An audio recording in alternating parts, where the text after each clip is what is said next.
Legal ba kining online pautang? Ang tubag depende.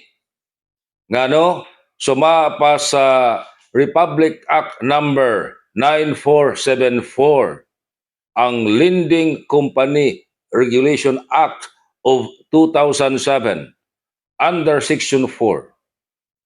Tanan nga mga lending company kinahanglan makakuha og authority to operate gikan sa Securities and Exchange Commission kon SEC, ug kadto lamang mga korporasyon nga lending company ang gitugutan nga maka-operate as lending institution.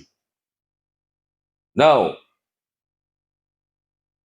kung kanang maong online pautang, korporasyon, unya dunay Certificate of Authority to Operate gikan sa SEC, legal na. Pero ug wa gani authority to operate gikan sa SEC, magbantay mo ana kay questionable ang transaksyon, basin scam kana.